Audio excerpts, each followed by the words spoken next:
জন্ম নিল সেই ছেলেটি, তারা মায়ের আশিস ধন্য, বড় হয়ে তিনি মানব সেবায় হলেন নিয়োজিত। ভাগ্য গণনা করেন তিনি, জেলে দেন আশার প্রদীপ। আর কেউ নন তিনি, জ্যোতিষী সবার রাজদীপ। আর কেউ নন তিনি, জ্যোতিষী সবার রাজদীপ।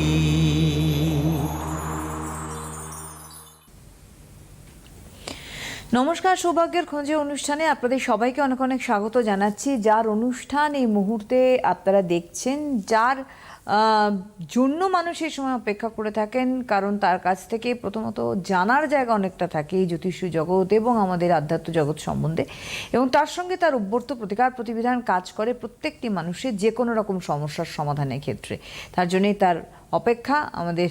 অবশ্যই তার সাথে তিনি রয়েছেন বাকৃদ্ধ মাতৃ সাধক শ্রী রাজীব শাস্ত্রী। অনেক অনেক স্বাগত জানাবো অনুষ্ঠানে। নমস্কার।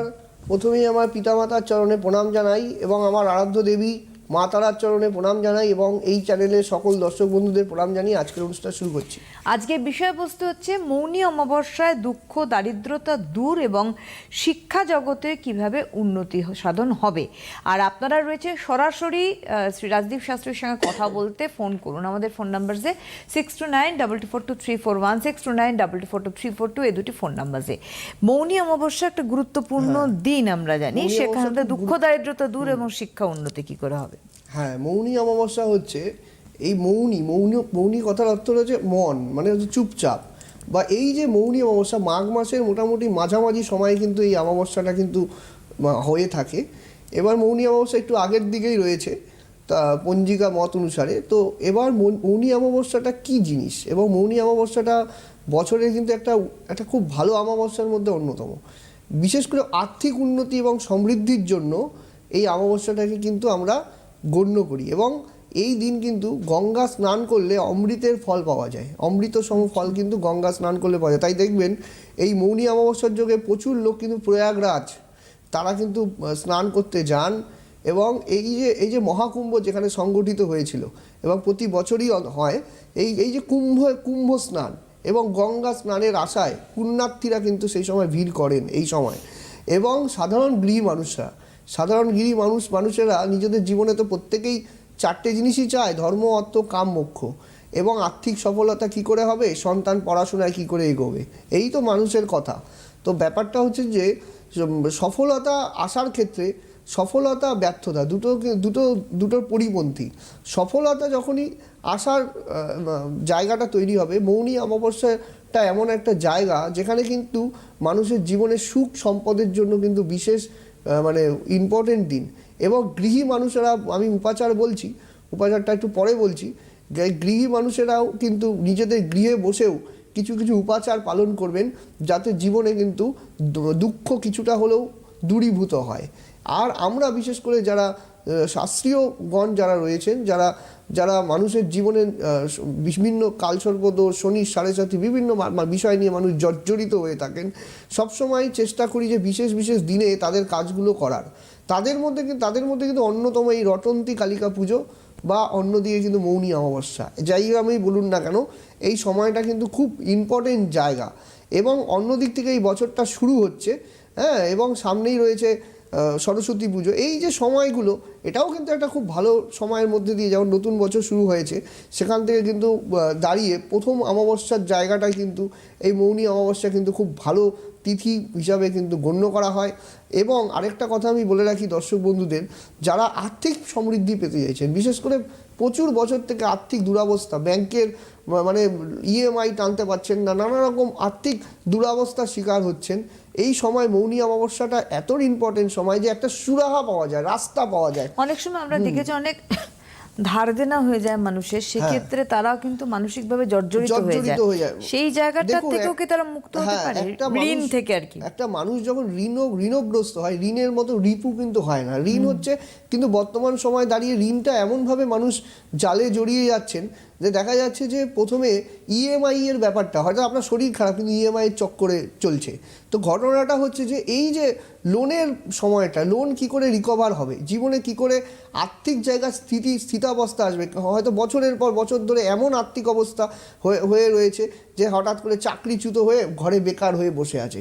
কিন্তু এই যে মৌনী অমাবস্যাতে কাজ করলে কি হয়, জীবনে কিন্তু সফলতা কিন্তু বিশাল অর্জন কিন্তু মানুষের জীবনে হয়ে থাকে। হ্যাঁ, আমাদের বন্ধু রয়েছেন, দেখে নেবো। হ্যালো, হ্যালো, নমস্কার, কে বলছেন? আমি বাসন্তী দি বলছি, বাসন্তী দে। আচ্ছা, কোথা? আপনি গুরুজিকে একটু দিতে পারবেন? আমি গুরুজির সঙ্গে যদি একটু কথা বলতে পারতাম। উনি আছেন দিদি, আপনি কোথা থেকে বলছেন? আচ্ছা, আমি দমদম থেকে, দমদম পার্ক থেকে কথা বলছি। ঠিক আছে। হ্যাঁ, আমি গুরুজির কাছে 2 বছর আগে গেছিলাম। তা গুরুজিকে টিভিতে দেখে আমার মনে হচ্ছে ভগবান দর্শন করলাম, এত ভালো লাগছে। আমি প্রচন্ড সমস্যার মধ্যে ছিলাম, গুরুজি আমাকে পুরো সমস্যা থেকে উপরে উঠিয়েছে, যার জন্য গুরুজির কাছে আমি নমস্কার এবং ধন্যবাদ জানাই। আরে বাহ, নমস্কার নমস্কার। মানে খুব সমস্যা থেকে উপকার পেয়েছেন। হ্যাঁ গুরুজি, আমি খুব ভালো আছি, এখন আমার কোনো সমস্যা নেই আপনার কৃপায়। আপনি আমাকে যেইভাবে বলেছেন আমি সেভাবেই এখন চলছি, যার জন্য আমি আপনাকে টিভিতে দেখে মনে হচ্ছে আমি ভগবান দর্শন করলাম। না এত না, এভাবে ভালো বলবে না, লাগছে, সবই তারা মায়ের কৃপা। হ্যাঁ, আমি তো এত আমার ভালো কর্ম, লাগছে বলে আপনাকে ফোন করলাম। দেখো একটা কথাই আছে, তোমার কর্ম তুমি করো মা, লোকে বলে যেন আমি করি। হ্যাঁ, তার মানে মানুষ যদি বলে, মানে আমার দ্বারা যদি সেই কর্মটা সম্পাদনা হয়, সবই তো ভগবান করেন, কিন্তু আমার দ্বারা যদি সম্পাদনা হয় তবে আমার একটু নাম যশটা একটু বাড়বে, এই জন্য ব্যাপার। হ্যাঁ, এই যে গুরুজি, হ্যাঁ বলুন। আপনার নাম যশ খুবই বেড়েছে, আমি আরো কয়েকজনকে আপনার নাম বলেছি এবং তারাও আপনার কাছে যাতায়াত শুরু করে দিয়েছে। ও আচ্ছা, বাহ, মানে তারা এতটাই উপকৃত হয়েছে যে উনি এতটা উপকৃত হয়েছে। বাহ, হ্যাঁ। খুব ভালো। ঠিক আছে, ভালো থাকুন, আপনার মঙ্গল হোক। এই যে আপনি ফোনটা করলেন বাসন্তীদি, অনেক ধন্যবাদ। আপনি শুনতে থাকুন, আপনার মাধ্যম দিয়ে তো আরো অনেক মানুষ আমাদের শুনলেন ওপার থেকে, এবং শুধু শুনলেন না, ওনার কাছে যারা যান তারা নিজেরাও জানেন যে উপকার পাচ্ছেন। প্রত্যেকটা মানুষ, আমি এমন ভাবে কাজ করি, নিজে রিপোর্টিং করি, মানে তাকে ফোন করে জিজ্ঞেস করি কেমন কতটা আছে। মানে হ্যাঁ, আজকেও আমার কিন্তু পডকাস্ট হলো, সেখানেও আমি পডকাস্ট অনুষ্ঠানেও কিন্তু একটা কথা আপনাদের বলেছি, সেটা শুনবেন। আমি প্রত্যেকটা মানুষকে কিন্তু আগের থেকে বলে দিই যে এই সময়টা আপনার খারাপ আসছে, এই সময়টা ভালো আসছে, এবং নিজে তাকে ফোন করি। মানুষ অবাক হয়ে যায়, অনেকে আমাকে বলে আপনি ফোন করছেন। আমি বললাম আমি করি এই কারণে যে আপনি কেমন আছেন, আপনি যদি ভালো থাকেন, আপনাকে যদি ভালো রাখতে পারি, তবেই সেখানে আমার সার্থকতা। মানে এখনকার যুগে দাঁড়িয়ে সবসময় মানুষ নিজের কথা ভাবে, সেখানে আপনি দাঁড়িয়ে আপনি অন্যের কথা ভাবেন। আমি মনে করি যে একটা মানুষের যদি ভালো হয়, তার দ্বারা সে আমাকে আরো 10 জনকে নিয়ে আসবে, বাহ, এবং তার উপকার হলে সে যেমন ভালো থাকবে, তেমনই সে কিন্তু আমার মানে সে বুঝতে পারবে যে এই শাস্ত্রের প্রতি তার বিশ্বাসটা আসবে। হ্যাঁ, এই শাস্ত্রের প্রতি তার বিশ্বাস, আস্থাটা অর্জন করানোর জন্যই কিন্তু আমার এই প্রয়াস। এই জ্যোতিষশাস্ত্র তো 1 বছরের 2 বছরের শাস্ত্র না, 5,500 6,000 বছরের শাস্ত্র। বেদের চক্ষু বলা হয় এই জ্যোতিষশাস্ত্রকে। এই জ্যোতিষশাস্ত্রের যে ভেতরে যে কতটা মানুষের জীবনে, এই যে আমাদের ছক 360 ডিগ্রির যে বৃত্ত, এর মধ্যে যে কত কিছু লুকিয়ে আছে, যেটা প্রকৃত অভিজ্ঞ জ্যোতিষী না হলে সেটা বলতেই পারবে না। প্রকৃত অভিজ্ঞ থাকলে সে আপনাকে বলে দিতে পারে অতীত, ভবিষ্যৎ, বর্তমান এবং ভবিষ্যৎ কি আসতে চলেছে, কখন আপনার সমস্যা আসবে, কখন সংকটাপন্ন অবস্থা চলবে। এটা কিন্তু সম্পূর্ণ কিন্তু এই ছক দেখে, কারো যদি ছক না থাকে তার হস্তরেখা বিচারের মাধ্যমে। অনেকেই আমাকে বলে আমার ডেট অফ বার্থ নেই, এই ডেট তাহলে কি আমার বিচার হবে না? বিচার হবে না। প্রচুর মানুষ আমায় বলেন যে আমার ডেট অফ বার্থ নেই, হ্যাঁ, ডেট অফ বার্থের টাইমটা ভুল আছে। সেক্ষেত্রে কিন্তু আমি একটা হস্তরেখা জীবন জ্যোতিষ বলে একটা বই লিখেছি, এবং তাছাড়া আমি কিন্তু হস্তরেখা বিচারের মাধ্যমে তার পুঙ্খানুপুঙ্খ বিবরণ কিন্তু আমি মানুষকে দিয়ে থাকি। এর দ্বারা কিন্তু মানুষ উপকার পায়। অবশ্যই আমি বলবো আপনারা কিন্তু সরাসরি শ্রী রাজদীপ শাস্ত্রীর সঙ্গে কথা বলতে গেলে ফোন করুন, এই স্টুডিওতে কথা বলতে ফোন করুন। আমাদের সরাসরি ফোন নাম্বার যাচ্ছে 6292422341, 6292422342। আমরা যে আলোচনা ছিলাম যে মৌনী অমাবস্যা এবং এই গুরুত্বটা নিয়ে, এই যে মৌনী অমাবস্যাটা মাঘ মাসের অমাবস্যা। এই যে মাঘ মাসে কিন্তু দেখবেন এই যে মৌনী অমাবস্যার সময়, এই সময় কিন্তু বিশেষ করে স্নান যোগ। হ্যাঁ, যেমন আমরা তারাপীঠে যারা যায়, তারাপীঠে কিন্তু একটা ঘাট রয়েছে, সেটা হচ্ছে জীবিত কুণ্ডের ঘাট। জীবিত কুণ্ডের ঘাটে কিছুদিন একটা অলৌকিক ঘটনা ঘটেছে, আপনারা অনেকেই জানেন। জীবিত কুণ্ডের জল নাকি মানে শেষ হচ্ছিল না, এ নিয়ে প্রচুর জায়গায় লিখেছে, সবাই জানেন। যে জীবিত কুণ্ডের যে মেন ঘাটটা রয়েছে এবং দ্বারকা নদ রয়েছে, সেখান থেকে যদি দ্বারকার জল 5 ফোঁটা নিজের নাভিপদ্মে এবং মাথায় নেওয়া যায়, সেই মানে বিশেষ যোগে, বিশেষ করে এই রটন্তী কালিকা পূজার যে সময়টা, মৌনী অমাবস্যার যে সময়টা, এই সময় দ্বারকার জল বা গঙ্গার জল, যার বাড়ি গঙ্গা অনেক দূর, গঙ্গা হয়তো আপনার বাড়ি থেকে অনেক দূর, তবে যারা যোগাযোগ করবেন তাদের সেই রকম পূর্ণ কাজ করব, সেগুলো আপনাদের সব দেওয়া হবে। কিন্তু ব্যাপারটা হচ্ছে যে যারা যেতে পারবেন, যারা কুম্ভে যেতে পারবেন, যারা মহাকুম্ভে যেতে পারবেন, যারা গঙ্গা স্নান করতে পারবেন, তাদের কিন্তু বিশেষ এই সময় কিন্তু সুফল পাবেন। এবং বিশেষ করে এই সময়টা, বিশেষ করে গ্রহ সংস্কার, বিশেষ করে আর্থিক দুরবস্থার ক্ষেত্রে, এবং আরেকটা কথা হচ্ছে যাদের সামনে মাধ্যমিক উচ্চ মাধ্যমিক পরীক্ষা রয়েছে, এডুকেশনের ক্ষেত্রে বিশাল ইম্পর্টেন্ট সময়। আচ্ছা, আমরা আসবো এই বিষয়ে। একজন বন্ধু রয়েছেন আমাদের। হ্যালো হ্যালো, হ্যাঁ নমস্কার, কে বলছেন? আমি বেলুর থেকে বলছি, সুপ্রিয় আইচ। বেলুর থেকে? কার সম্বন্ধে জানবেন? আমার সম্বন্ধে। আপনার কি নাম বললেন দাদা? আমার নাম হলো সুপ্রিয় আইচ। আচ্ছা, সুপ্রিয় আইচ। আচ্ছা, ডেট অফ বার্থ? এটা ভালো হলো 15 নভেম্বর 1990। 15 নভেম্বর 1990। সময় কি? সময় হলো সকাল 11:50। কোথায় জন্ম? বেলুরে? না, হাওড়ায়। আপনি অনুষ্ঠান দেখেন না, আজকে প্রথম দেখছেন? না, অনেকবার দেখেছি সাহেব, অনেকবার ট্রাই করেছি, তাই মানে হতে গিয়ে আটকে আছে। আমার বন্ধু একটা কাজ পেয়েছিল, স্যারে বন্ধু তুই যা স্যারের কাছে জিজ্ঞাসা কর, দেখবি তুইও মানে একটা কাজ পেয়ে যেতে পারবি। যতদূর বুঝলাম যে ওনার বন্ধু বোধহয় আপনার কাছে গিয়ে প্রতিকার করে লাভ হয়েছে, উপকার হয়েছে, তাই? আচ্ছা, লগ্ন মকর লগ্ন, রাশি হচ্ছে তুলা রাশি, জানা আছে? হ্যাঁ স্যার, আমি স্যার আমি বলছি একটা আইটিআই আমি উনি বলছেন। আমাকে দেখতে দিন, আমি আপনি কেন বলবেন? আপনাকে বলতে হবে না, তাহলে আর ওনার প্রেডিকশন করে লাভ নেই তো। আপনি দেখুন যে উনি কি বলছেন, উনি যদি বেঠিক বলেন তাহলে বলবেন, আবার সঠিক বললেও বলবেন। দাঁড়ান। আচ্ছা, লগ্ন মকর লগ্ন পড়েছে, রাশি হচ্ছে তুলা রাশি, চিত্রা নক্ষত্র। চিত্রা নক্ষত্র মানে ক্রিয়েটিভ সেন্স আপনার কিছু না কিছু থাকবে। লগ্নে রাহু, দ্বিতীয় তৃতীয় চতুর্থ পঞ্চমে মঙ্গল, সপ্তমে বৃহস্পতি কেতু, গুরুচণ্ডালিকা দোষ তৈরি হয়েছে, দ্বাদশে শনি। আচ্ছা, ব্যাপার হচ্ছে যে আপনার কিন্তু রবি নিচস্থ, কর্মভাবের ওপরে রবি নিচস্থ অবস্থায় বসে আছে। বর্তমানে কিন্তু বৃহস্পতির মহাদশা কেটে এখন কিন্তু শনির মহাদশা ঢুকেছে। তো আমি একটা কথা বলবো, কেরিয়ার নিয়ে প্রশ্ন, কেরিয়ারে কিন্তু ভালো জমছে না আপনার, কেরিয়ার কিন্তু ভালো জমছে না, চাকরি বাকরি ক্ষেত্রে কিন্তু সমস্যা হবে, কর্ম নিয়ে কিন্তু বিভ্রাট তৈরি হবে, কর্ম জায়গা কিন্তু ভালো মানে কোনো আশা কিন্তু আমি দেখতে পাচ্ছি না এই সময়। বলুন, এইবার শেয়ার করুন। হ্যাঁ স্যার, কাজটাই স্যার পাচ্ছি না, এই কদিন আগে কাজ পেয়েছিলাম, আমি তো কর্ম নিয়ে ডিসস্যাটিসফ্যাকশন থাকবে, কর্ম এবং বিবাহিত জায়গা দুটো ডিস্টার্ব, বুঝতে পেরেছেন কি বলছি? হ্যাঁ, আপনি খুব শিক্ষিত লোক, আপনার আশেপাশে কিছু লোক আছে যারা কিন্তু আপনাকে লাইনে পরিচালিত করছে, কিছু বন্ধু বান্ধব আপনার লাইফে থাকবে কিন্তু, ঠিক আছে? আপনি বুঝতে পারবেন না, এটা কিন্তু বোঝার প্রয়োজন আছে। লগ্নে রাহুটা কিন্তু ডিস্টার্ব, হ্যাঁ, লগ্নে রাহুটাকে ঠিক করবেন। বর্তমানে শনির দশা, আপনি বাইরে ট্রাই করুন, মানে পশ্চিমবঙ্গের বাইরে বা হাওড়ার বাইরে আপনি চেষ্টা করুন, তাহলে কিছু হতে পারে। ওই নিজের জায়গায় কিন্তু থাকলে কিন্তু ভালো উন্নতি দেবে না, বুঝতে পেরেছেন? শনি কিন্তু দূরে পাঠাবে, আপনি মিলিয়ে রাখবেন, আমায় পরে বলবেন।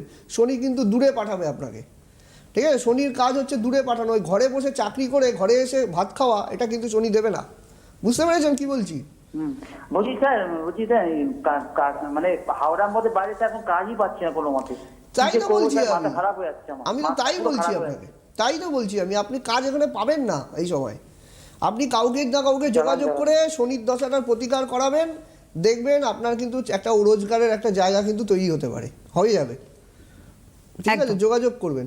অনেক অনেক ধন্যবাদ। তার কারণ হচ্ছে প্রথমত বলবো, দেখুন যোগাযোগ করাটাও কিন্তু একটা বড় যোগ।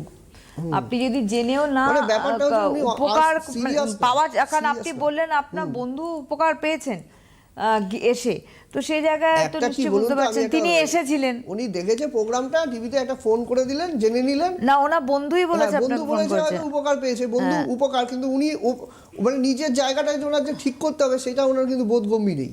আমি যা হরোস্কোপ দেখছি, উনি কি করছেন জানছেন, হ্যাঁ, হয়তো আমার জায়গায় অন্য কোনো অ্যাস্ট্রোলজারকে ফোন করে 50 জনকে ফোন করে শুনছেন, কিন্তু বিষয়টাকে যে ওখানে ঠিক করতে হবে, এইদিকে ওনার যা বয়সের এজ যা দেখছি, সেটা হচ্ছে 1990, আমার 35 এজ হয়ে গেল, কেরিয়ারে কিচ্ছু জমছে না, তাহলে উল্টো চাকরি extra, চলে গেছে, তবে আনস্টেবল সিচুয়েশন তৈরি হচ্ছে। এই জায়গাটা যতক্ষণ না উনি ঠিক করবেন এর কোনো রেজাল্ট উনি কিন্তু পাবেন না।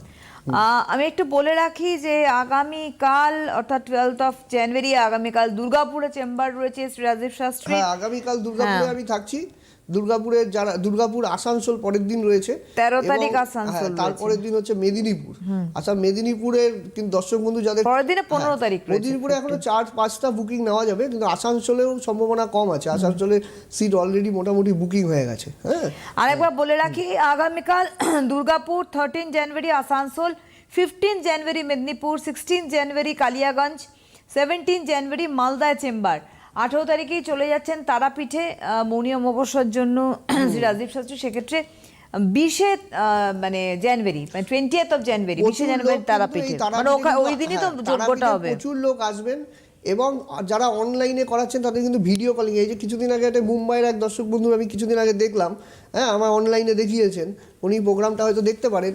তো ব্যাপার হচ্ছে এই যে কাজগুলো, কিছু কিছু লোকের কাজগুলো যারা অনলাইনে থাকেন, তারা অনলাইনে দর্শক বন্ধু দিল্লিতে কাজ করছি, তারা অনলাইনে কাজ করাচ্ছেন, এবং সামনে 10ই ফেব্রুয়ারি আমি দিল্লি যাচ্ছি, ঠিক আছে, দিল্লি চেম্বার রয়েছে। হ্যাঁ, তো এই যে ঘটনাগুলো মৌনী অমাবস্যার যোগে কাজ করলে বিশেষ করে আর্থিক সফলতার ক্ষেত্রে কাজ হবে। আর দ্বিতীয় নম্বর কথা, পড়াশোনা করছে না, পড়াশোনায় বাধা, এই জায়গাটা কিন্তু দূরীভূত হবে। হয়তো আপনার বাচ্চা পড়াশোনা করেছে, পাস হয়তো করে যাবে, কিন্তু যদি নম্বর ভালো না হয় না, ওটা জীবনে একটা লাল কালির মতো কিন্তু থেকে যায়। পরীক্ষায় পড়াশোনার ক্ষেত্রে যদি নম্বর ভালো না আসে, আশাতীত নম্বর না আসে, তবে সেখানে কিন্তু একটা দাগ। পাস করে যাওয়া মানেই কিন্তু ভালো নয়। পাস করে গেলাম, হয়তো একবার ফেল করলাম, সেক্ষেত্রে আরেকবার সময় থাকে, কিন্তু পাস করে গেলেও কিন্তু ভালো নয়। যদি অল্প মার্কস নিয়ে কেউ পাস করে, সেক্ষেত্রে কিন্তু ভালো জায়গায় কলেজে চান্স পাওয়ার ক্ষেত্রে সমস্যা, কোনো জায়গায় ভর্তি হতে সমস্যা, ভবিষ্যতে ইন্টারভিউর ক্ষেত্রে যে মার্কস যে থাকে, কারিকুলাম অ্যাক্টিভিটিসগুলো যেগুলো থাকে, সেক্ষেত্রে সমস্যা, এই সমস্ত জায়গায় কিন্তু সমস্যা হয়। তাই পড়াশোনার ক্ষেত্রে আমি একটা কথা বলবো, যে আগের থেকেই কিন্তু সেই জায়গাটাকে দেখে রেকটিফাইড করে নেওয়া, তবে কিন্তু সফলতা কিন্তু আসে। আমি একবার একটুখানি বলে দিই, যিনি আছেন একটু ধরুন, নাহলে টাইম আমাদের শেষের দিকে চলে আসবে।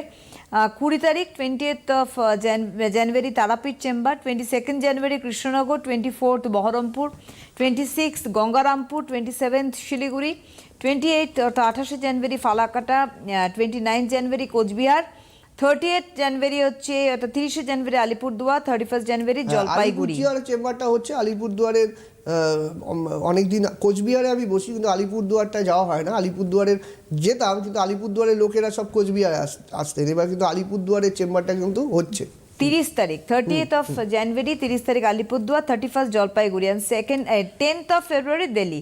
বলে রাখি 8906783407 একটি বুকিং নাম্বার, 7384617051 আরেকটি হোয়াটসঅ্যাপ বুকিং নাম্বার। আগেরটা বুকিং নাম্বার, এটা WhatsApp booking number. Hello hello, নমস্কার। নমস্কার, কে বলছেন? সরি, আমি স্যারকে এবং আপনাকে দুজনকে নমস্কার। নমস্কার। কার সম্বন্ধে জানবেন? দিদি, আমি আমার সম্বন্ধে জানবো। আপনার নামটা বলুন দাদা। আমার নাম বিজয় দাস। হ্যাঁ হ্যাঁ, বিজয় দাস। আর আপনি কোথা থেকে বলছেন? Bardhaman. Bardhaman. Date of birth বলুন।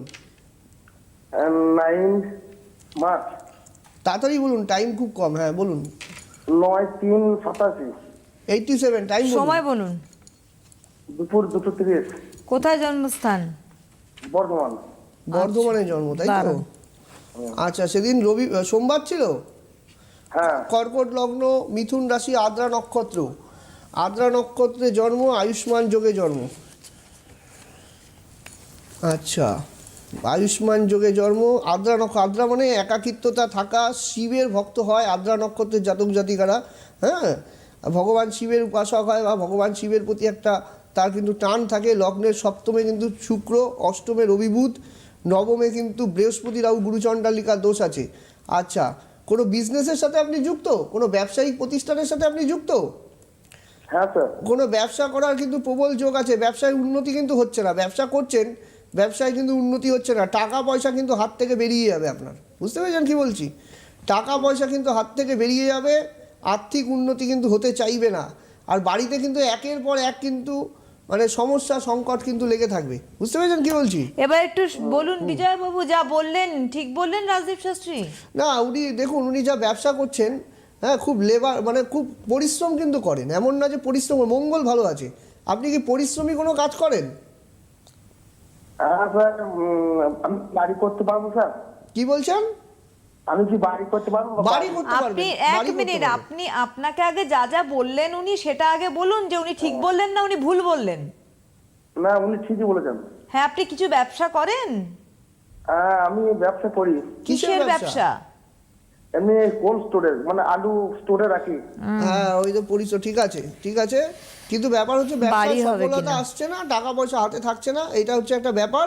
বাড়ি ওনার হবে, গৃহ হয়ে যাবে, কিন্তু গৃহে কিন্তু প্রচুর শত্রুতা লেগে থাকবে আপনার, ঠিক আছে? মানে কাজের জায়গা এবং গৃহে দুই জায়গায় কিন্তু প্রচণ্ড শত্রুতার শিকার হওয়ার যোগ আছে, বুঝতে পেরেছেন? এবং কোনো ভুল পার্টনারের পাল্লায় পড়ে কোনো লিগাল ম্যাটার্স কিন্তু আসতে পারে। এই জায়গাটা কিন্তু আমি দেখতে পাচ্ছি, এই জায়গাটা দেখিয়ে নেবেন। কিন্তু বাড়ি কিন্তু নিজস্ব থাকবে, নিজস্ব জমি জায়গা এগুলো কিন্তু থাকবে, ভিটে মাটি ভাড়া থাকতে হবে না, নিজস্ব করতে পারবেন, সেই নিয়ে সমস্যা নেই, নিজস্ব জমি জায়গা সবই হবে। কিন্তু শত্রুতার কবলিত হয়ে কিন্তু কোনো রকম ঝামেলা বা যাদের বিশ্বাস করে আপনি টাকা দিচ্ছেন তারা কিন্তু আপনার টাকাটা আটকে রাখতে পারে, কোনো রকম কোর্ট কাছারির চক্কর বা যে এই ধরনের কিন্তু সমস্যা কিন্তু আসার প্রবল যোগ আছে। ঠিক আছে, ধন্যবাদ। আপনি শুনতে থাকুন, অনেক ধন্যবাদ জানাই। আচ্ছা, আমরা চলে যাবো একটুখানি, হ্যাঁ একটুখানি বলবো এডুকেশনের সামনে। এডুকেশন সামনেই কিন্তু মাধ্যমিক উচ্চ মাধ্যমিক পরীক্ষা, আমি সামনেই কিন্তু এই সরস্বতী পুজো নিয়ে আলোচনা করব 23 তারিখে। হ্যাঁ, কিন্তু সরস্বতী আর নীল সরস্বতীর মধ্যে কিন্তু ফারাক আছে, এই নিয়ে আমি কিন্তু বলবো বিস্তারিত। নীল সরস্বতীটা কিন্তু নীল রঙের সরস্বতী নয়, সেটা মা তারার একটা রূপ। এই যে বিদ্যার্থীর ক্ষেত্রে বিশেষ করে নীল সরস্বতী প্রয়োগ করা, যারা এডুকেশন করছেন তাদের ক্ষেত্রে সমস্যা, যারা বিশেষ করে এডুকেশনে মনোযোগ বৃদ্ধি পাচ্ছে না, হয়তো পাস করে যাবে, ভালো নম্বর না হলে কিন্তু একটা লাল কালির মতো রেজাল্টের মার্কের মধ্যে থাকবে। ওই থার্ড ডিভিশন নিয়ে পাস করলে কিন্তু তারা আজকাল মূল্যহীন। তাই জন্য পরীক্ষার আগে অভিজ্ঞ জ্ঞানী জ্যোতিষীকে দিয়ে তার জায়গাটা ঠিক করা, যাতে রেজাল্টটা অন্ততপক্ষে ভালো হয়, পরীক্ষার ক্ষেত্রে সফলতা আসে, এবং দেখতে হবে যাতে বে লাইনে না যায়। মানে অনেক সময় বন্ধু বান্ধবের চক্করে পড়ে দেখা যায় যে জীবনে কিন্তু সে কিন্তু দেখা যায় যে কোনো একটা চক্করে পড়ে দেখা গেলো নেশা ভাঙে জড়িয়ে যাচ্ছে। এইগুলো কিন্তু সতর্ক হওয়ার কিন্তু অগ্রিম সময় হচ্ছে এই মৌনী অমাবস্যার বিশেষ যোগ। আর বিশেষ করে সামনেই কিন্তু যেটা হচ্ছে আমাদের সরস্বতী পুজো রয়েছে, সেখানেও নীল সরস্বতী প্রয়োগ এবং মা তারার রূপকে ডেকে নিয়ে সেখানে কাজ করা বিভিন্ন পদ্ধতি মেনে, তবে কিন্তু শাস্ত্র মতে যদি কাজ করা যায় তবে কিন্তু তার ক্ষেত্রে কিন্তু সফলতা কিন্তু খুব ভালো আসে। এখানে একটা কথা বলা খুব দরকার, এই যে নীল সরস্বতীর কথা খুব সুন্দর একটা প্রসঙ্গ তুললেন আপনি। অনেকে ভাবতে পারে যে 23 তারিখ সরস্বতী পুজো, তাহলে আমি ওর সঙ্গে নীল সরস্বতীও পুজো করি। ওটা সহজ নয়। প্রথমত ওটা ওই বিষয় নয়, এটা একটা শাস্ত্রগত দিক আছে। হ্যাঁ, কারণ ভাবতেই পারেন যে এটা করে নি, মানে জানতে চায় তারা মায়ের অন্যতম একটা রূপ হচ্ছে নীল সরস্বতী তারা, ঠিক আছে? তার অষ্ট তারা যে আমরা মন্ত্রে বলি, অষ্ট তারা রূপ আছে, আমি বলবো তার মধ্যে কিন্তু নীল সরস্বতী কিন্তু মায়েরই একটা রূপ, মা তারার একটা রূপ। যারা জানতে চান তারা নেট ঘাটলে, বই পড়লেই তো জানতে পারবেন। এবং ওই ছবি নামিয়ে আমাদের একটা মজার বিষয় রয়েছে, সেটা হচ্ছে আমরা নেট ঘেটে ছবি দেখি, ছবি দেখে ওটা ডাউনলোড করে ওটা প্রিন্ট আউট বার করি, কিন্তু ওইটা এত সহজ প্রসিডিওর নয়। এনিওয়ে, অবশ্যই এটার একটা শিক্ষার বিষয় রয়েছে, যেটা দীর্ঘ মানে মানুষ দেখার অভিজ্ঞতা এবং এই আধ্যাত্মিক দিকে ওনার এত জ্ঞান আছে বলেই উনি বলছেন। সুতরাং আপনারা যোগাযোগ করতে পারেন। আগামীকাল দুর্গাপুর, 13 তারিখ আসানসোল, 15 তারিখ মেদিনীপুর চেম্বার, 16 তারিখ কালিয়াগঞ্জ, 17 তারিখ মালদা এবং 20 তারিখ তারাপীঠ রয়েছেন। অনেক ধন্যবাদ জানাই আপনাকে, আবারও ধন্যবাদ আপনাদের জানাই। নমস্কার। সুখবর, আপনাদের প্রিয় জ্যোতিষী রাজদীপ শাস্ত্রী অনলাইন কনসালটেন্সি করছেন। আপনাদের পরামর্শ, প্রতিকার ও প্রতিবিধান পৌঁছে যাচ্ছে ভারতবর্ষের বিভিন্ন প্রান্তে। Online consultancy number 8906783407। Rajdeep Shastri. প্রতিকার প্রতিবিধান থাকলে সাথে, ভাগ্য ভবিষ্যৎ আপনার সাথে।